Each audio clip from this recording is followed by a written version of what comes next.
So, our penultimate talk of the day is from the lovely Warsaw trio of Merrick, Mikhail, and Derek. They're going to be talking to us about low sets and limiting recursion meet Church's thesis. Take it away. So, hi. It's very nice to be here. And for those of you who might wonder, this is how we write Ghent in Polish. And due to the changes in the program, we didn't know what the date of the talk will be. We want to talk about the Church's thesis and the so-called learnability thesis that might be associated with the Church thesis. And there was a trial to prove the Church thesis with argumentation basing on the learnability thesis. And what we want to show is that anybody who wants to justify Church thesis just on the basis of learnability thesis must fail. And what does learnability thesis actually mean will be shown in a moment. So let's begin with learnability and computability, and we will start with Church thesis. So just to fix the notation, we denote by mathcal IC the class of all intuitively computable sets of natural numbers. Delta 0, 1 is the known level of arithmetical hierarchy that corresponds to recursive sets. So the Church thesis might be presented shortly as follows: that the class of intuitively computable sets is exactly the class of recursive sets. So one way is obvious, and the other way is the big mystery of philosophy of mathematics. And when we are talking about intuitive computability, we might also talk about intuitive learnability. What do we mean by that? So we would say that a decision problem is intuitively learnable if there is an intuitive algorithm, some effective procedure you have that produces a finite sequence of answers. Yes, no, it might change mind for several times, and the answer stabilizes on a correct answer. So, for example, we want to know whether some tuple belongs to some relation, and the algorithm through time says yes, no, and if the tuple belongs to the set, so the set is learnable, it has to be that we will get the answer yes on some finite level. And we can try to make a mathematical model of intuitive learnability, and due to Golden pattern, we've got a mathematical definition of learnability.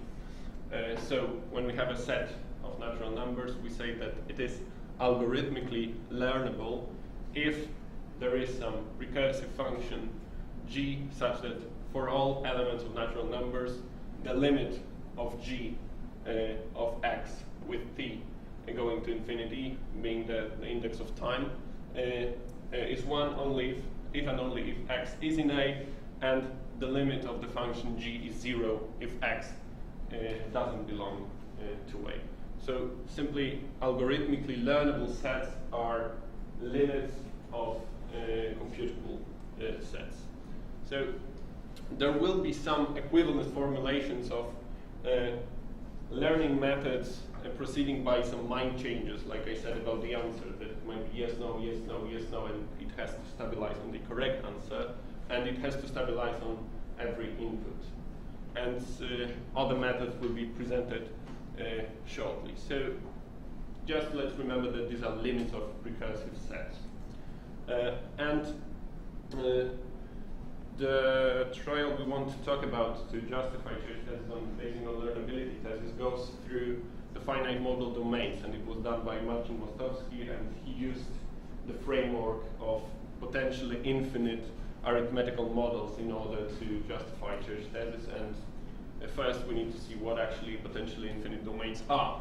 So we have some, let's assume we have some fixed relational arithmetical vocabulary, and suppose we have some arithmetical relation, then to fix notation R with the index n is R just up to some finite initial segment of natural numbers. So when we've got some signature of relational symbols, we say that the FM domain of the structure A is simply a set of AMs, which are just models with the universe being a finite initial segment of natural numbers, and relations, just arithmetical relations intersecting with the finite initial segment of natural numbers we are talking about. And for example, the finite model domain or the FM domain of the standard model is just a set is the class of finite initial segments of natural numbers with the standard arithmetical relations. And we can associate the semantics of sentences true in sufficiently large finite models of some finite model domain. And as I said, this will come back because SL semantics has something to do with algorithmic learnability, and what exactly will follow shortly. So there was a motivation to study foundations of mathematics with respect to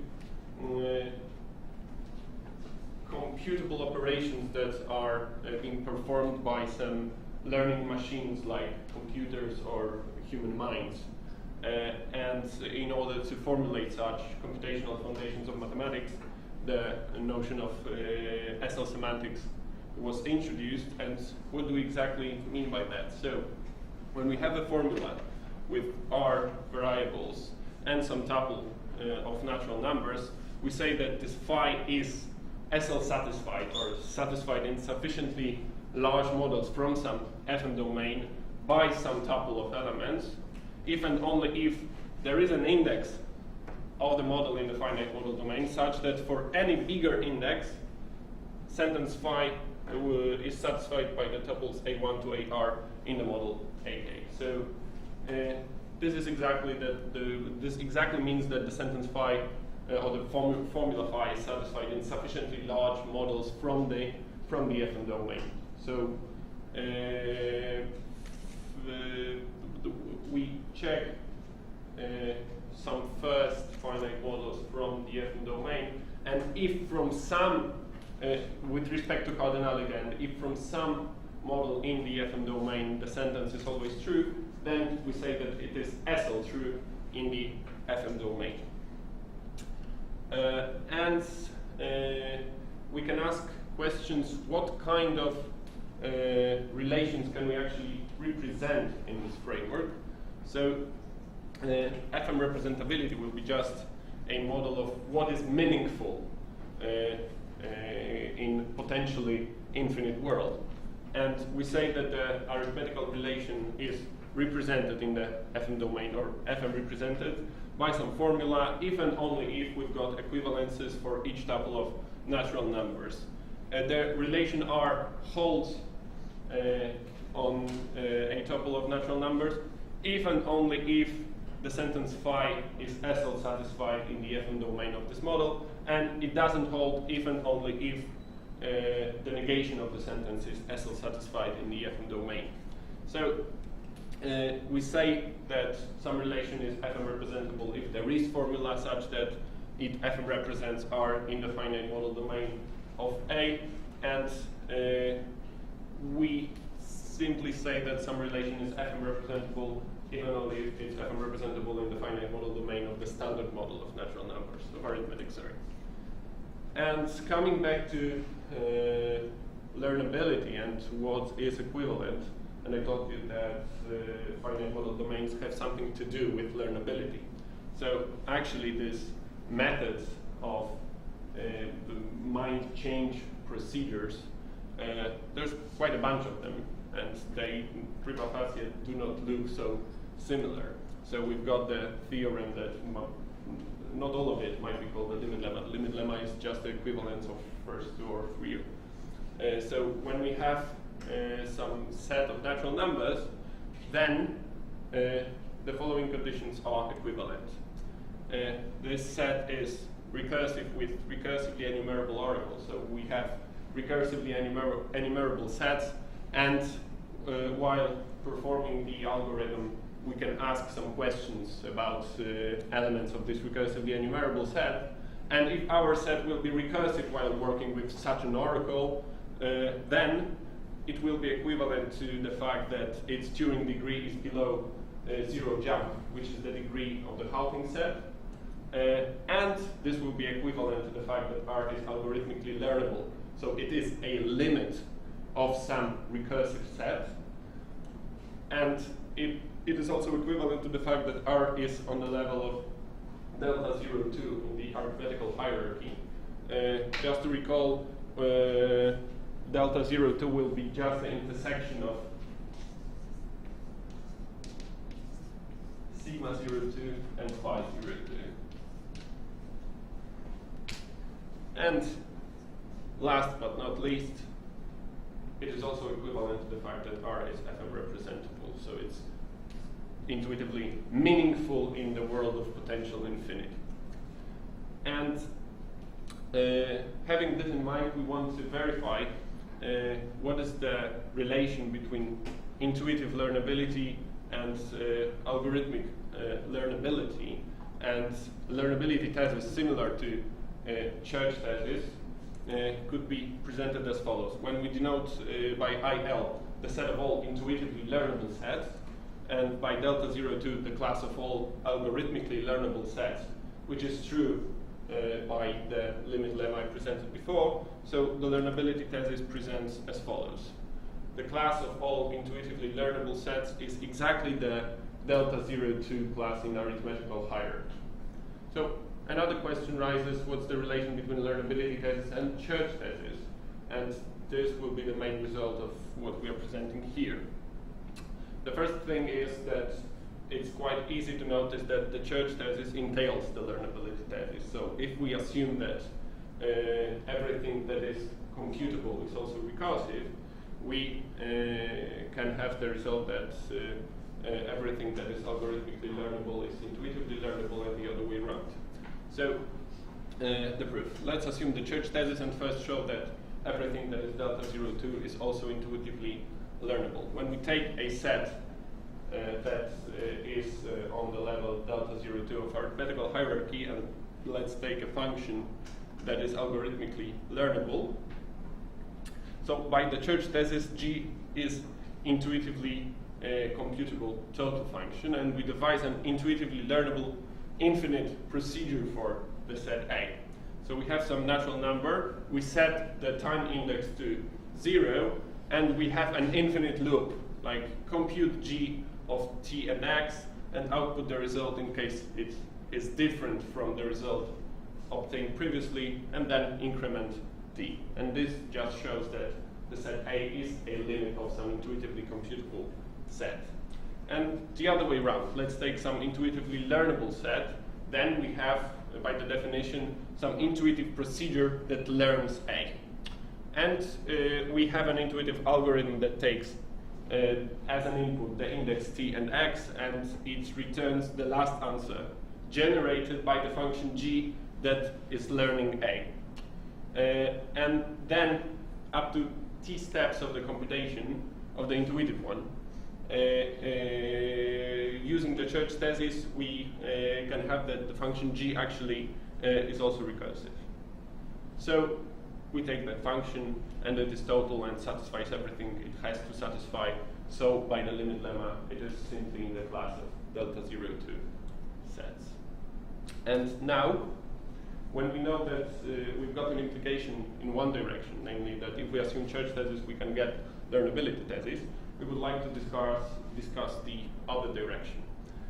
So we will present how Marcin Mostowski tried to justify it using the framework of FM domains and inventing a class of testing formulae for arithmetical relations and arithmetical formulae in the FM domains. So when we have a relation and when we have some formula phi, we say that psi would be a testing formula for the formula phi and for the relation R if, first of all, for each tuple, there will be some arithmetical number, there will be some natural number such that for each finite model, the following equivalence holds. Psi is satisfied in the model if and only if n is bigger than n0. So the first condition says this, the formula psi holds in the model exactly when it is large enough. And secondly, for each tuple and each finite model, if the formula psi is satisfied in the model, then we have the equivalent between the fact that R holds in the natural numbers and that phi is satisfied in the model M. So the first condition, M, is large enough, and the second condition, that psi gives you the conclusion that R holds exactly when phi holds. And the first reason we introduce testing formulae is that we want to know what does it mean to know the answer about the question of some tuple being in a set or not, and having this answer effectively. And actually, they are necessary because they can serve as a tool of distinguishing decidable relations from other FM representable notions. And the theorem that we can have using testing formula is this: when we have an arithmetical relation, it will be decidable if and only if there are formulae phi and psi such that psi is a testing formula for phi and R. And the proof goes as well. It goes as follows. We fix a relation, and first we will assume that R is decidable and show that there will be a testing formula for relevant formula for R. So we have the Kleene predicate that says that C is the code of the computation of the algorithm with the code E, such that on input x1 to xn, the algorithm stops. And the predicate U will mean that when we've got the computation with the code C, the result, the output of the computation is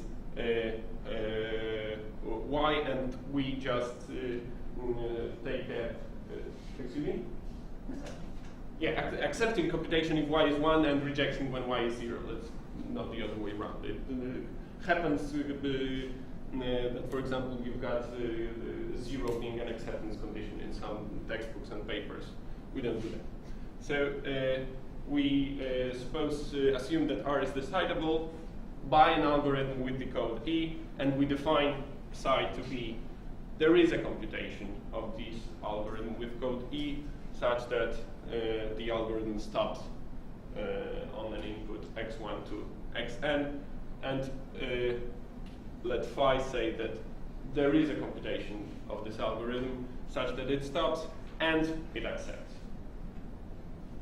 So the result will be, the output will be 1. And continuing the proof, we fix some tuple of natural numbers, and we need to show that psi will be a testing formula for phi and the relation R. So first of all, we see that if it's decidable, there actually is the computation of the algorithm with the code E on the input A.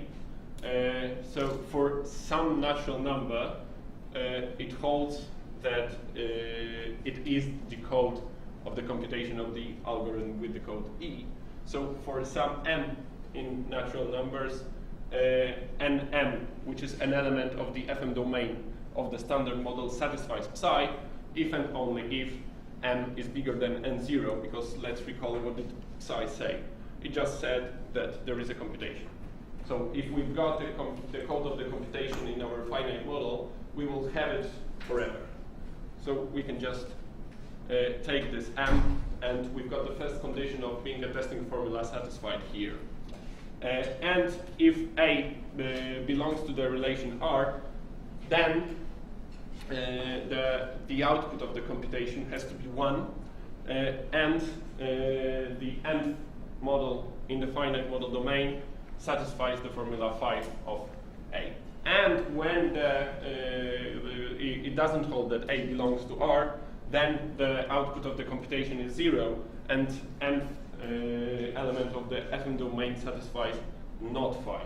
So both conditions from the definition of the testing formula are satisfied here. So psi is a testing formula for phi and R. So we know that if R is decidable, we can easily prove that we will have testing formula.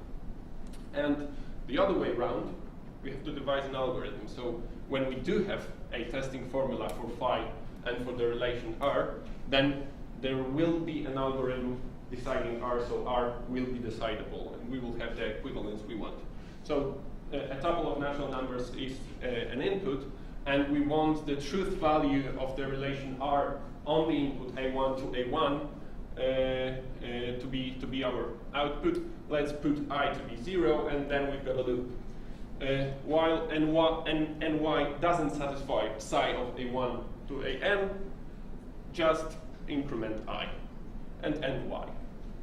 And then after this, just return the value of the truth value of the sentence saying that phi is satisfied in the model and I. So it uses the subroutines just to compute the enumeration of our FM domain and the satisfaction relation, which is recursive. And the algorithm always holds, since psi is a testing formula for phi and R. Therefore, R is decidable, and that's the conclusion we wanted. So from this, we could almost very, very easily infer the church thesis, but actually some hidden assumptions were hidden in the proof, and what assumptions and what's going on and why it actually doesn't hold that the church thesis follows from learnability thesis will be told by Marek. Right. So, yeah, so why those testing formulae? Marcin Mostowski needed them, as it was said. As it was said, he just needed it because he wanted to distinguish those as he was proving the church's thesis, he wanted to distinguish decidable relations. So he invented those testing formulae. And those are the assumptions that we seen in the algorithm actually. Okay, so there are two of them. So that we have some recursive, it's important, recursive enumeration of this FM domain, and that every finite model of this FM domain has recursive satisfaction relation. The second one is not very important. The first one is important. Well, the second one is quite easy. Okay, so yeah, I believe I said that already. So okay, and I said that already. So okay, so well, sorry. Okay, so.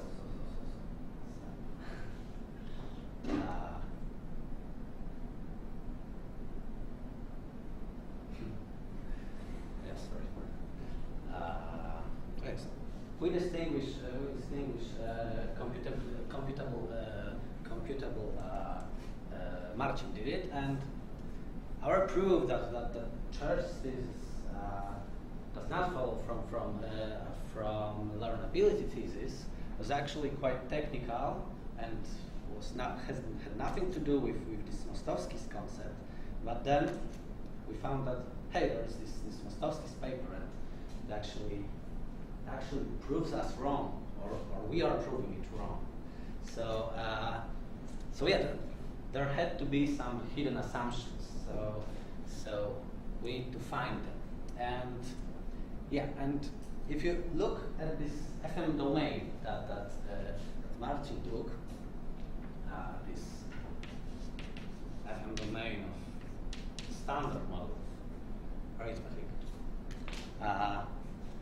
you could ask, why? Why this particular FM domain?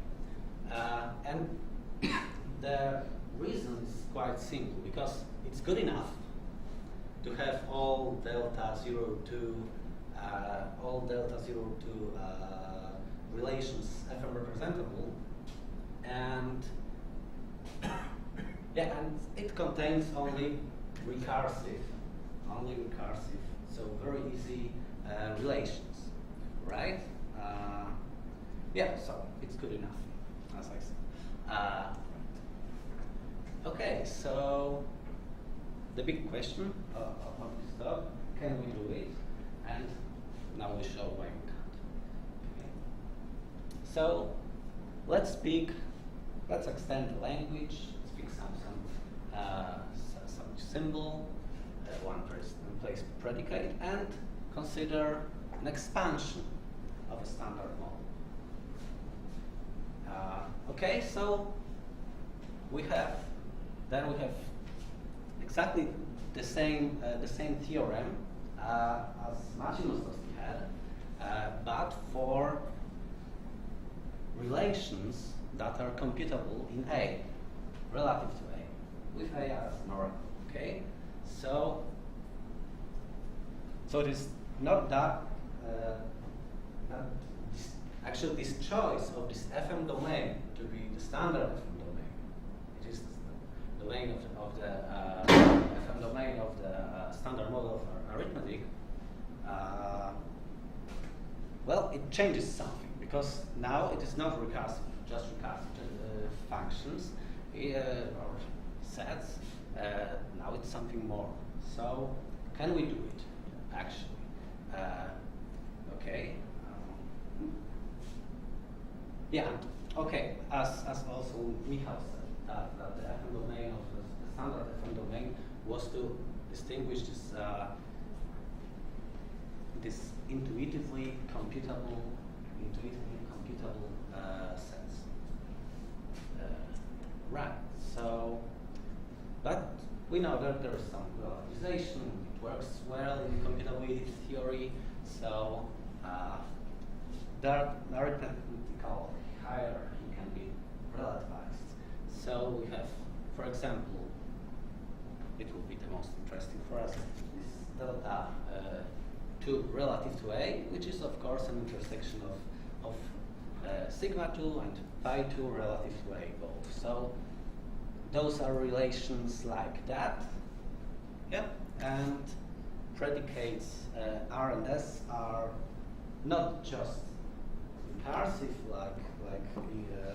like in the standard arithmetical hierarchy. They are meant to be recursive in A instead. Okay, so basic relativization here. Now we have our version of FM representability theorem with this new bigger FM domain, expanded FM domain. That says that FM representable with this expanded domain relations are exactly delta 2 relative to A. So proof is simple, a mere relativization of the limit lemma. Nothing more happens there. But what happens next? There are some low sets. Low sets are fun. Low sets are those for which the halving problem is Turing equivalent to the halving problem. Yes. So their Turing, the jump of their Turing degree is actually the degree of the halving problem itself. So zero jump. Okay. Anyone knows? Everyone knows what's a Turing degree. Yeah. Okay. No. So very briefly, and computations with oracles. Okay, so if we know what is computation with oracles, that's good. So we have some set. We say that it is Turing reducible.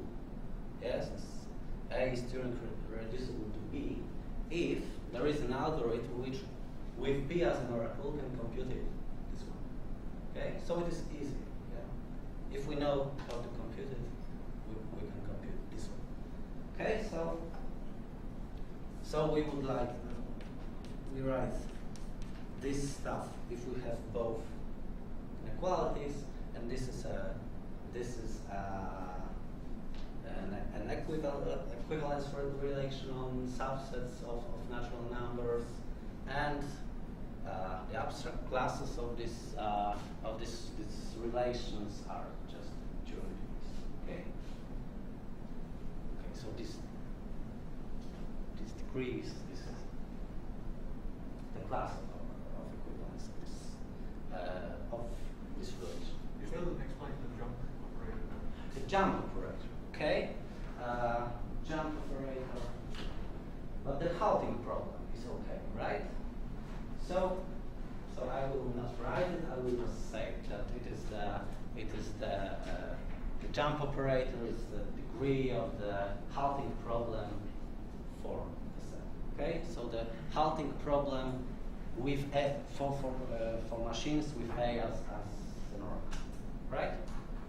Okay. And when I say the halting problem is the halting problem, no worries. Okay. Right. So we have theorem like that. So this for low sets. For low sets, these two classes are equivalent. This low oracle gives us nothing. Okay, in this context. So and the proof is quite easy.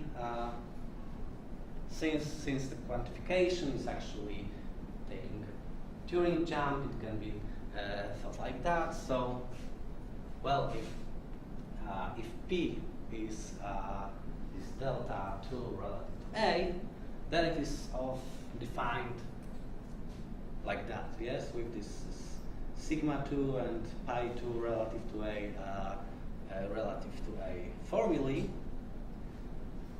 And this inner quantifier, since we can eat it, and we will get something that is exactly, we say below, but actually it has to be equivalent. It has to be equal. A jump, yes, and a jump is since A is low, a jump is 0 jump. So the degree of the halting problem. So we have universal quantification over something that is of the degree 0 jump and existential quantification over the same complexity actually. So by the relativized post theorem, it's actually exactly exactly computable in 0 jump. And if something is computable in 0 jump, then by limit lemma, then by limit lemma it is the delta. So those two classes are equivalent. And well, this means that by the following theorem that the stuff that are often representable in this expanded FM domain haven't changed. Yes, so it's still, those are still the same relations, even though we put some low set there. And yeah, so the learnability thesis remains if we are considering such FM domains. Okay, the learnability thesis still holds since FM representable relations are still exactly delta O2. Okay, so the main theorem. So, okay, so we will give an interpretation of the intuitive computability, just like in this slide. So we take everything that is computably simple, then this our fixed low non-recursive set A. Okay.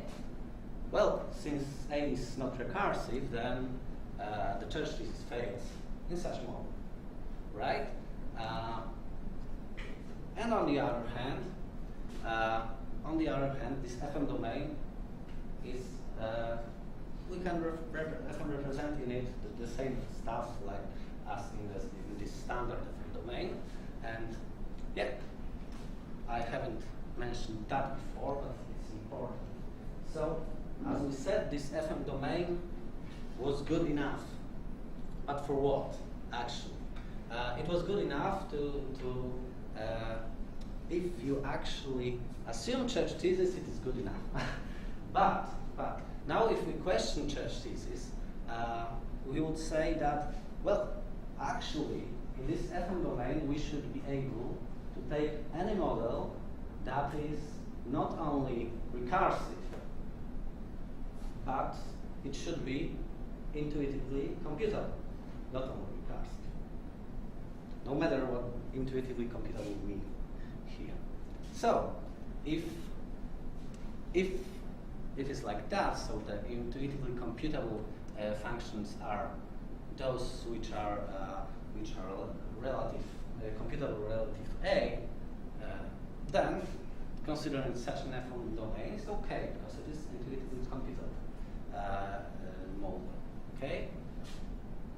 And yes, so the FM representable relations remain the same. Therefore, learnability thesis holds. Yeah. And we have an interpretation of intuitive computability that, for which church thesis fails and the learnability thesis holds. So there must have been some additional assumptions, and yes, and yeah, that's exactly that. Okay, so what was it? When we consider this expansion of the standard model, and if it's not a recursive set, then certainly this maybe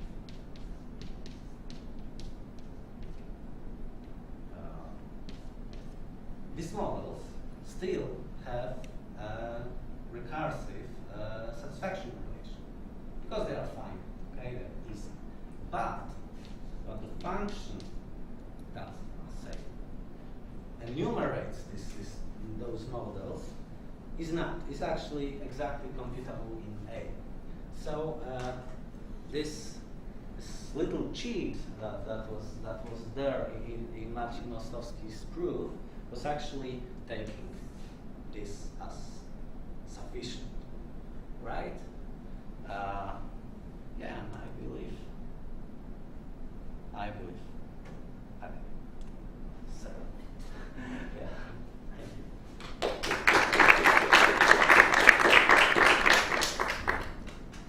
yeah. So now we'll have a couple of commentaries. First from Matthias, if you please.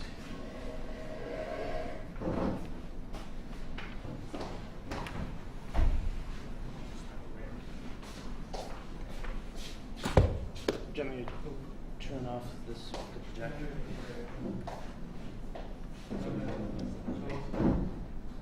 Thanks for this. This was interesting. This is not exactly my field, so I had to learn quite a lot to read this paper, and I had to call in some help. So I asked Jacinta from my institute, and obviously she knows exactly who I was talking about and what you were talking about. But I think I got a little closer, although I can't say that I know of all of the details, especially this stuff about finite model representability. Okay, but there's one central concern that I want to address, which is you have the concept which is something like a machine has the same decidability power in the limit as a Turing machine. So there's something like M has Turing decidability in the limit power. You give it a set, and it can produce an infinite string of yeses and nos, such that there are only finitely many mistakes. This is what you call learnability. Yes. Then there's another thing, which is to say a machine M has Turing power when it comes to gold learnability.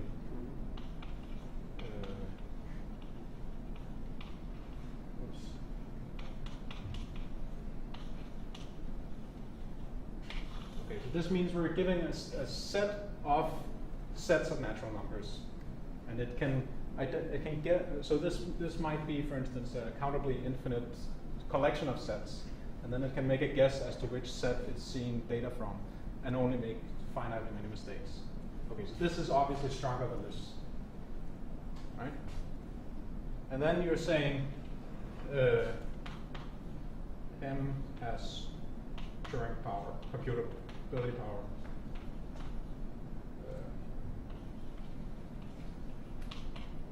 Computing power, let's see. Okay, so you say the fact that it has Turing computability power, that entails this, because then we can construct Turing algorithms. And then you say this does not hold, and this is your mean result. And that seems fine, but learnability doesn't usually mean this.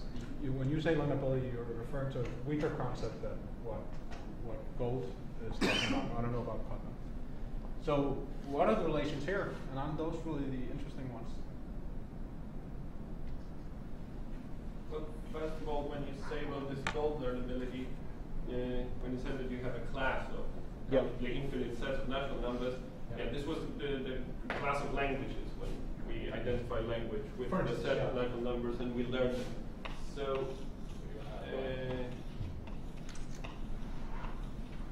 then learning means that after a finite amount of time, you've identified the right one. And the one you had is you've got a set or universe divided into two, and then after a finite amount of time, you selected the correct half. It's only two different options. It's the dichotomy instead of infinitely many answers. True, but we do not consider actually collections of sets here. We just want to talk about simply about sets, whether they are decidable, commutable, recursive, or not. And actually, I think that if it is so that this is stronger, then you can find and Gold and Putnam's the same meaning of algorithmic learnability that we have given actually from that first set when it was. Wait, what was that? I didn't get that. If that is, if what is true, then what is true? No, even if, because I do not remember that it is stronger. So you're saying if this is strictly stronger? Yeah, there is still a notion of learnability that also Gold used that is equivalent to our algorithmic learnability notion, the same one.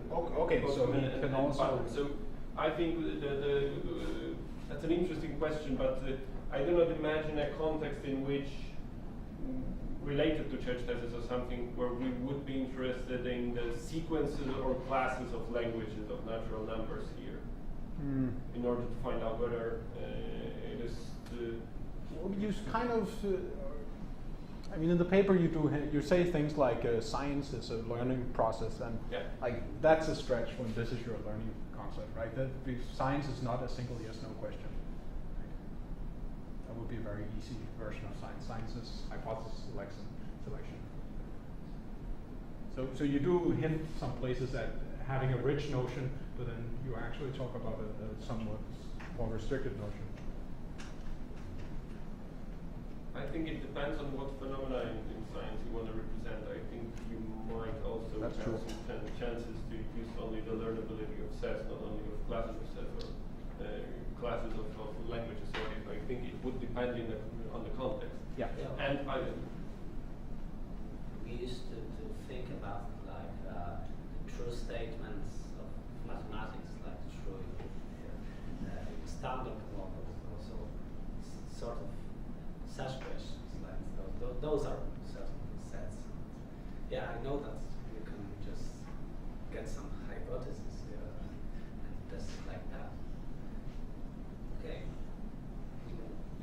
When you try exactly what he said, when you represent a sentence, for example, of mathematics, you can represent it as a number with Gödel coding or something. So theory and sets of statements, you can represent them as exactly sets of natural numbers. This learnability concept is just finding out in a finite amount of time what is exactly the case with the world and the sentence we are interested in. So, but it's an interesting question. What would be intuitively more convincing as the learnability concept actually? You don't come to the world with exactly a bunch of theories at first. They appear later, right? Do you happen to know any of the other arrows I haven't filled in, whether they should have bars over or should be arrows? I think not. Wait, not what? That none of them? I do not remember the other arrows, or Okay. I do not know them. Okay. I don't either. So. Okay. Thank you very much. Oh, okay. Or did you have another Yeah, I bit? did. Yeah. Okay. There's one other question I wanted to ask. So like the crux of the paper where everything happens is that sentence where you say, let A be a non-recursive low set. This is the whole substance of everything you do. So I was wondering, because you just say this is folklore that it exists. So why can I meet it? Or like, do you have it in your pocket or something? But more specifically, I was also thinking, I assume that you need the axiom of choice or some kind of witchcraft. Actually, no, you do not. But no? A dependent choice rule will be necessary because you have to have Kenning's lemma, which is exactly equivalent to dependent choice. Okay. It's enough. But in order to prove that low sets that are non-recursive exist, we can tell you where to find it. I think it isn't a good idea to just repeat the entire proof, but the idea is just to have some function with an oracle such that it omits all recursive functions, and the oracle is constructed by prolonging the computations with the finite fragments of the oracle. Okay. That's the main idea. Forces the jump. It can be fine from the Okay. Actually. This is interesting. I would have liked that in the paper. I was very curious when I got to that place. And the magic. If you know the low basis theorem, every low infinite tree has a low branch. Then you can take, or every even recursive, you can take piano arithmetic, use a hanking construction on the make a full binary trees of hanking-like extensions of piano arithmetic. Label the tree with those. So if this is consistent, then you can next thing you need to modify the tree so that it is still low or still recursive in our sense, and that in the infinite branches there will be actually complete, consistent with witness properties theories, which are actually models, which are actually models. So, and you can do it by taking n probability. So there is a proof not larger than n. It is recursive, of course. So by this you will get the subtree of this whole in binary tree, and by low basis theorem there will be a low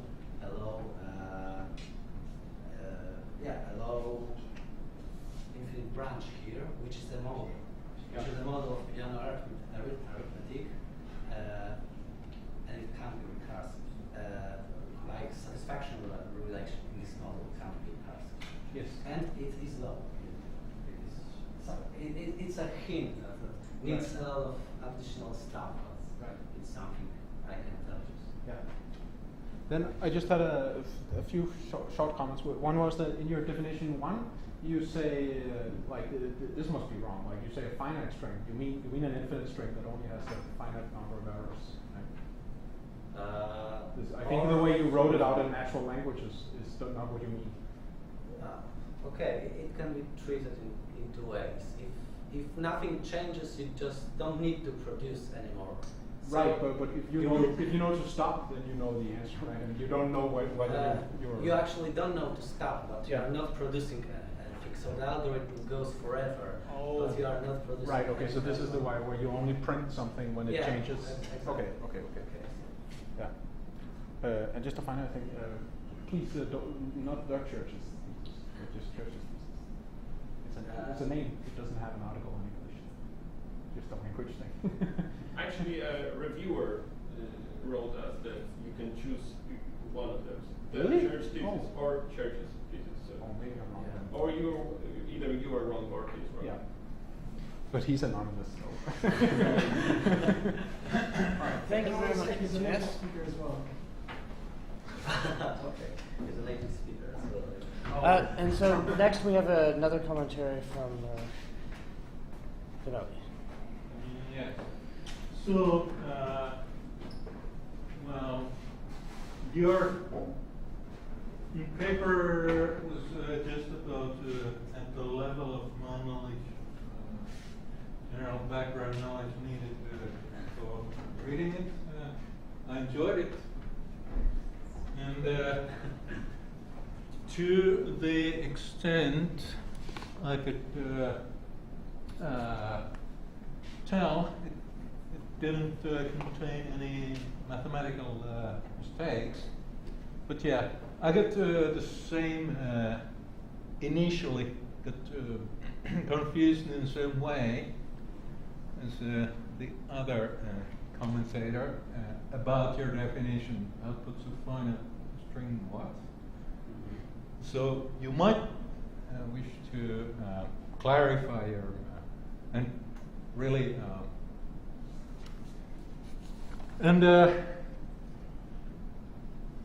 so I think there were quite a few places where I think you could have perhaps slightly improved the presentation, but in general it was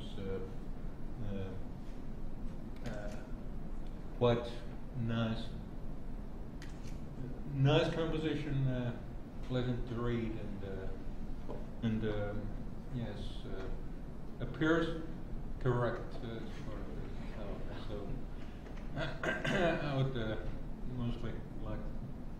Thank you, and I might give you some later on a list of suggestions for improvement, because I'm not editing in front of people.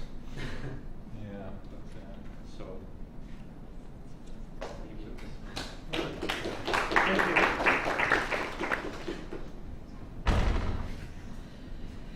So, questions now.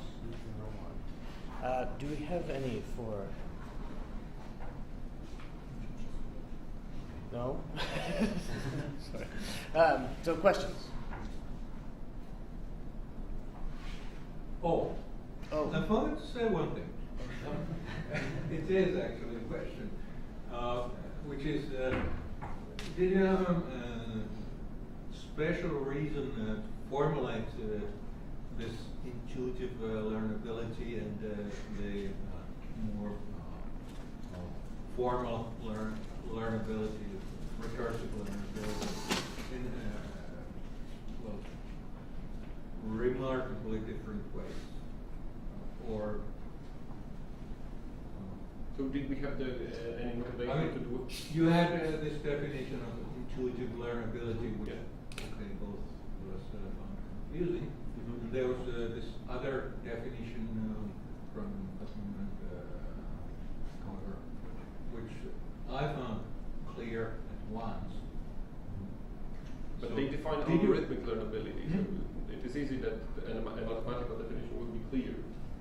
But when we defined intuitive learnability, it's where did it come from, actually? When you learn a set, it means that after some finite amount of time, you will know the answer of the query is that element in the set, but you will never be sure. So your learning algorithm might change mind anytime further, but I mean, if you just take essentially the same definition but replace recursive With computable. function with Intuitively. intuitive computable And we function. haven't done it, and that's surprising. I thought it was done like that. But it's just a matter, I don't know, of taste, but it's equivalent Matter with of taste, sets and yeah. with functions. There's no difference, absolutely. Oh, and again, I should have taken my notes with me today. And there's also some part where you claim wrote about this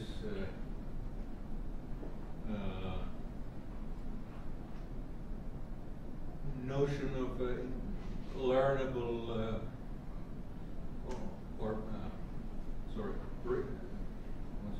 recursive, that it is the view of mathematically relevant. We mean the computational foundations for mathematics. Computational foundations. I would just express that in less strict terms. I mean, some people may argue like that. I would argue against that, but it's really a philosophy of mathematics, like difference between constructivism and such. So this term is more similar to what Knut wrote in the introduction to his book Concrete Mathematics. So it's this part of mathematics that is relevant for doing things with the computers.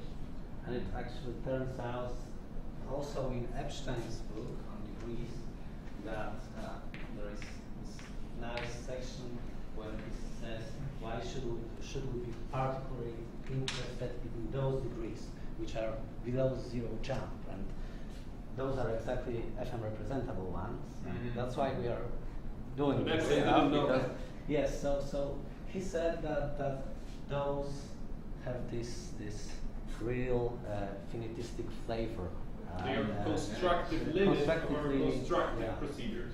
Exactly, Yeah. and they have Okay. something from graph theory. I'm not really arguing against this view. I'm arguing against presenting or the language you suggested that this is the correct view. Well, it's a possible view. It's Okay. ours. Sorry. Yeah, okay, it's It's yours. ours. Yeah, we work with it, and Okay. yeah. Okay. Okay, Raphael had a So question. I mean, I'm not gonna surprise you. This is something I kind of used to quarrel with you about when I see you guys.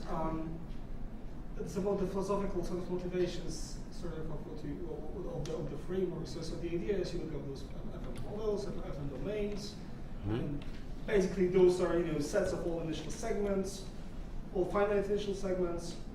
And now the idea is, well, we're talking about potential infinity, so really we look at points that are really finite, but there's also a point that might be a bit longer.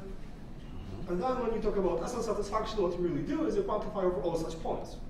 And now what's the philosophical advantage of replacing standard set of natural numbers with a more complicated set of initial segments? That's my first question. And the second question is more related to what you've done today is how much of the key moves depends on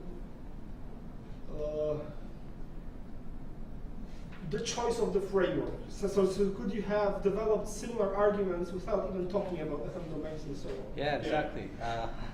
Okay, so first the second one. It was a trick, and we use it because Marcin used it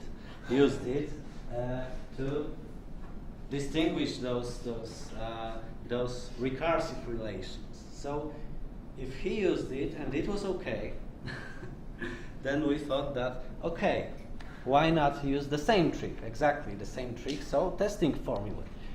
If they are fine for him, why they shouldn't be fine for us? Of course, the technicals are quite easy. It's low sets plus relativization. But next you need to justify why this interpretation of intuitive computability is anyhow can be considered anyhow natural, because our first idea was to take all low sets. All low sets seems okay, the limits will be fine, but low sets have some very bad properties. Like for example, there are two low sets that are not anymore low. you can take this recursive sum of two law sets, and it can be equivalent to the halving problem. So taking for example an FM domain of such thing in this context is wrong, because the enumeration would be recursive in K, because you need both of those oracles together, which is equivalent to this one. And the FM representable relation will turn out to be a delta of 3, and this would spoil the learnability thesis. So we had to avoid it. We had to. That's why we took only one. There is a question whether it is natural. Okay, why this one? And we can find probably some more natural. Michał will say about it probably, but